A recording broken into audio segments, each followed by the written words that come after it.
రోజు 11 గంటల తర్వాత దాదాపు 30 నుంచి 35 మంది సుమారుగా కవిత జిందాబాద్, కవితక్క జిందాబాద్, మల్లన్న డౌన్ డౌన్, మల్లన్న అంతు చూస్తాం బయటికి రా అని, మల్లన్న అంతు చూస్తాం అని చెప్పి స్లోగన్స్ ఇచ్చుకుంటూ వచ్చారు. అప్పుడు మన వాళ్ళు ఫస్ట్ రూమ్లో ఉన్నారు.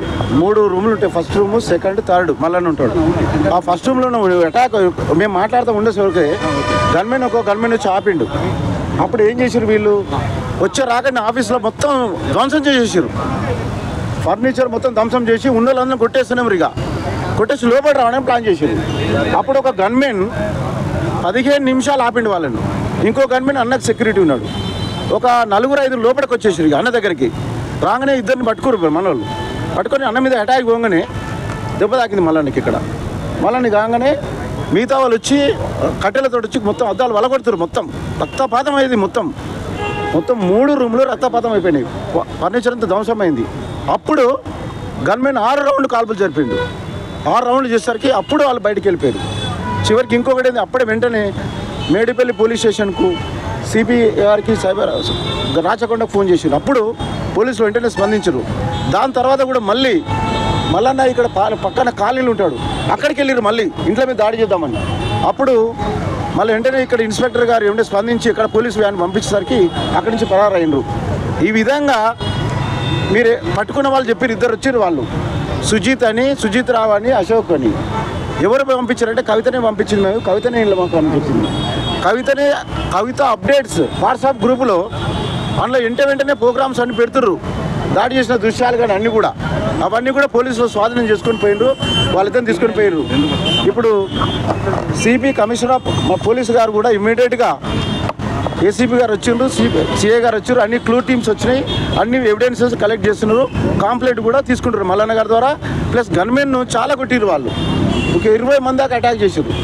ఒక 20-30 మంది మీద దాడి చేశారు. అవన్నీ ఈరోజు నిజంగా ఇది మల్లన్న మీద జరిగిన అత్యాయత్నం. ఇదంతా ప్రయత్నం చేశారు, హత్య ప్లాన్ చేసే వచ్చారని అనిపిస్తుంది నాకు ఇదంతా చూస్తుంటే. ఒకవేళ గన్మెన్ కనుక కాల్పులు జరపకుంటే ఈరోజు మల్లన్నను చంపేవాళ్ళు వీళ్ళు. దాన్ని మేము తీవ్రంగా ఖండిస్తున్నాం. ఈ రకంగా చేసిన దీనికి ముఖ్య కారణం కవిత వెంటనే ఈ జాతి ప్రజలకు, తెలంగాణ ప్రజలకు, బీసీ సమాజానికి క్షమాపణ చెప్పాలి. ఇమీడియట్గా పోలీసులు లొంగిపోవాలి. అదేవిధంగా దాడికి వచ్చిన ప్రతి ఒక్కరిని అరెస్ట్ చేసి వాళ్ళ మీద అత్యాయత్నంగా అరెస్ట్ చేయాలని పోలీసు వారికి విజ్ఞప్తి చేస్తున్నాం. నమస్కారం అందరికీ. ఓ 10-15 మంది గాయాలైంది. పోతుంది. నమస్కారం. ఏం లేదు, నేను బీసీల రాష్ట్రంలో బీసీ మూవ్మెంట్ జరుగుతుంది. అదేవిధంగా కొందరేమో రిజర్వేషన్లు వచ్చినాయని చెప్పి 42 మంది పోయి పోటీ పడి వాళ్ళకి సన్మానాలు చేస్తున్నారు. మల్లన్న చేయడం లేదు. ఎందుకు? ఒకటి బీసీ మూవ్మెంట్ పార్టీని డిక్లేర్ చేసిండు నిన్నని, ఈరోజు మాట్లాడినరు. అది కూడా ఒక రీజనే మేము అనుకుంటున్నాం. కానీ ఏం జరిగినా బీసీ ఉద్యమాన్ని తీసుకుపోతాం, బీసీల పార్టీని పెడతారు. ఈ ప్రజలను చైతన్యం చేస్తాం. వీళ్ళ దౌర్జన్యాలను అరికట్టడానికి మేము పూనుకున్నాం. ధన్యవాదాలు అందరికీ. అనుచిత వ్యాఖ్యల తెలంగాణ సమాజంలో మీరు వినాలి. కరెక్ట్.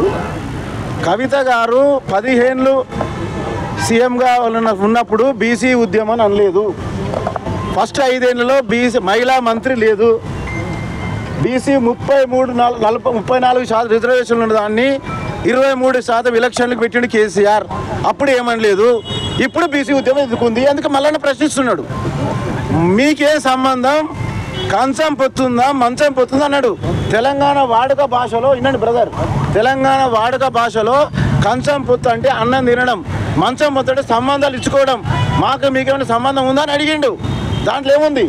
ఒక అడిగింది తప్పని మీరు భావిస్తే కేసు పెట్టండి, జైల్లో పెట్టండి. పోలీస్ ఉన్నది కేసు, కోర్టులు ఉన్నాయి. ఇట్లా దాడి చేసి, ఆఫీసులో దాడి చేసి, మనుషులను కొట్టి చంపడం, ప్లాన్ చేయడం కరెక్టా? మీరు అడగండి, చెప్పండి. మీరంతా సమాజం ఆలోచించాలి ఇదంతా.